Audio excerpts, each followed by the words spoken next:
Alright guys, welcome back to Formula 1 news, and after Red Bull's dominance at the Belgian Grand Prix, Christian Horner has given all the credit to Toto Wolff for implementing this flexi floor and anti-porpoising technical directive, which apparently has helped Red Bull way more than it has helped the other teams. Very much intrigued to your thoughts in the comment section below. Hit the like button if you enjoy, subscribe if you are new as always, plenty of course to dive into today. Just wanted to look at this then, right, because now it's finally, I think for the first time this season, I'm guessing, a 1-2 in the Drivers' Championship for Red Bull, right? Verstappen on 284, 93 actually points ahead of Perez in P2, Leclerc in P3. There's that, well, they're not going anywhere, and pretty much what you might expect further down the grid. And I mean, yeah, it was kind of incredible and almost pathetic in a way how easy it was for Max Verstappen, right? Of course, it makes sense. The other drivers aren't really in Verstappen's race. They're not going to try and, defend super hard because Max is going to get them anyway fighting through the field. And, of course, other drivers could at times have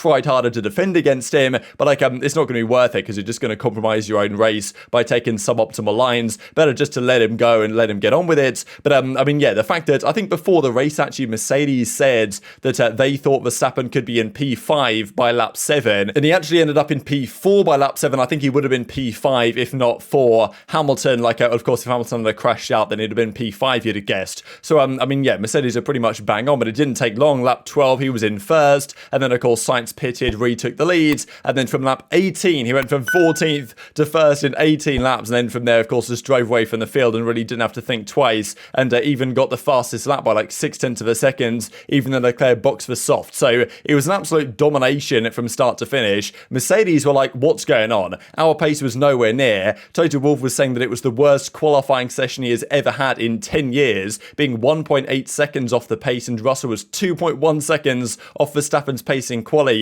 And that was the Max Verstappen who literally came out of the pits in Q3, did one lap, stuck it on pole, and went back to the pits to have a cup of coffee. Like, honestly, it was unbelievable. And of course, well, Toto Wolff not happy at all about it, especially because coming in here, a big talking point was from Mercedes themselves that this new technical directive. Now, of course, the TD, there was the anti-porpoising part of it, where if the car is bouncing too much, the teams are mandated to raise their ride height, and it's kind of doubtful that that might ever be implemented, really, even though in fairness this weekend there was more bouncing and porpoising from cars than we've seen in quite some time. It was really the whole flexi floor thing that Mercedes thought, okay, well, now the floors can't be flexible anymore, the exploit that Red Bull and Ferrari have been using, therefore they will have to raise their ride height a bit because the flexi floor was meant to allow you to run your car a little bit lower, therefore they'll lose performance and Mercedes can catch up. That might have been the case with Ferrari, right? That's possible because the Mercedes was probably quicker on balance than the Ferrari this weekend. Of course, not in quali, but in race pace, I think that was the case with George Russell. And even Ferrari have admitted, yeah, it's not looking good for us. They said that effectively this wasn't track specific, this weakness to Red Bull here in Spa. It was just straight up, the car is just not performing right now. So that was certainly a concern for Ferrari. So yes, maybe the TD hurt Ferrari, but for whatever reason, it doesn't seem to have hurt Red Bull, and maybe even helped them more than it hurt them. Tough to exactly argue why that would be, but maybe because they had to re-engineer their floor to comply with the new technical regulations, they found some way to, I don't know, have a further advantage. Tough to say, really. But they also did mention that a lot of other teams had to make compromises with their ride heights due to the bounces in Eau Rouge, and also the first part of Stavlo turn 14, turn 15, something along those lines. A lot of the teams had to make compromises, had to raise their car by a few millimeters to make that happen. Now, as it turned out, Red Bull didn't have to do this for whatever reason, and therefore they were able to extract even more performance in a track that clearly suited their car very well, especially with all the long straights and the like. So this article that comes out from Crash F1, I thought was, I mean, this is just premium Horner, man. You honestly, you need to get Horner and Alonso in a ring and see who's actually better at stirring the pot, because these guys are just unbelievable. But yeah, this is the first statement that he makes after the race. On the face of it, I'd probably have to thank Toto for the technical directive, right? Saying that all this talk from Toto about the TD, and I think even after quali, Toto Wolff said something like, well,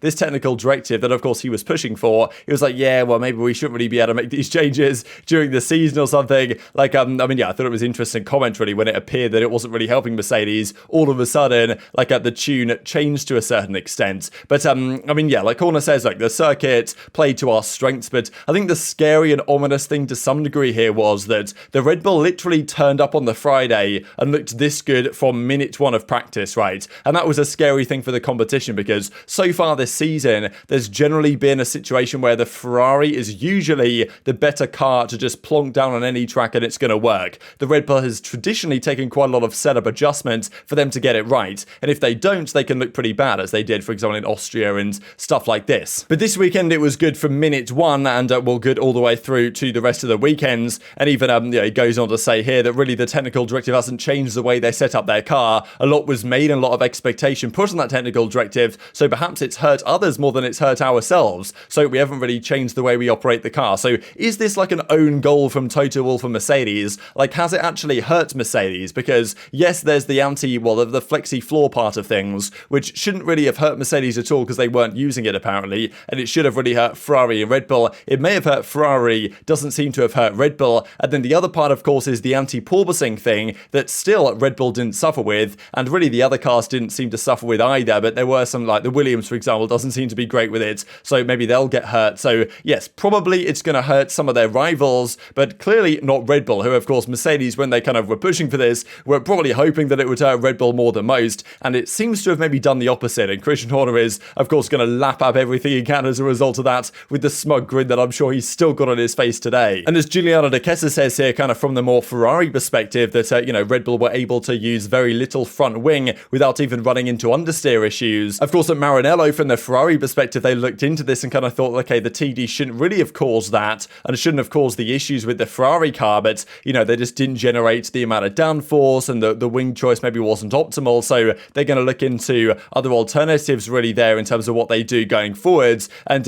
even people are talking about the fact that in Stavlo and Eau Rouge, of course the nasty bumps that are around that circuit in places, like most cars had to raise their ride height 5-6 millimeters higher than usual, and this would have happened with or without the technical directive. But apparently even with the flexi floor changes and ban, apparently Red Bull could still get away with it. So that's the concern really for Ferrari and Mercedes, that they had to take some compromises, but apparently Red Bull didn't have any issues. But of course, it's only one race, and that is the thing here, that yes, it was absolutely dominant at this particular weekend in Spa, but we don't really know what it's going to be like around a circuit like Zandvoort, very different circuit. Maybe that's just by far the best track on the calendar for the Red Bull, and every other track is going to be somewhat worse. Seems kind of unlikely that they'll just go all of a sudden back to looking, human, I suppose, on the other circuits. But the possibility of further bounces on the track, and also porpoising issues and stuff like this that might return in different circuit styles and track layouts, and also design of the actual surface itself with the bumps and the like, then Mercedes are concerned that there might be a second Spa, as in there's going to be a situation where they have to raise the ride heights just like they did here at Spa, and maybe Red Bull can get away with it and therefore just completely maximize their potential yet again. So definitely some concerns here. Now Ferrari are still confident. Ferrari always seem to be confident going into every weekend, which I suppose is fair enough, but at some point they've probably got to realize the confidence isn't necessarily translating into race results. I mean, they said when there was 10 races to go they could win all 10, and there were 9 races to go they were like, well, yeah, Leclerc just has to win every race and he wins the championship. And I was like, well, that's not really the case anymore. But I mean, look, Mattia Bonotto says Zandvoort in Netherlands, of course, next weekend in just a few days' time is a totally different track. I'm confident that we'll be able to return to the fight for the victory. A track that theoretically, given the strengths of the Ferrari, should be good, as Hungary should have been good. But of course, there they also got smoked by Verstappen, so not really a great look at all. And they're almost writing off their success around Monza, because I mean, that's one that if the Red Bull don't win around there, you'd be incredibly surprised given their advantage, right? And look at some of these pace differentials. This was on the first medium stint where Verstappen had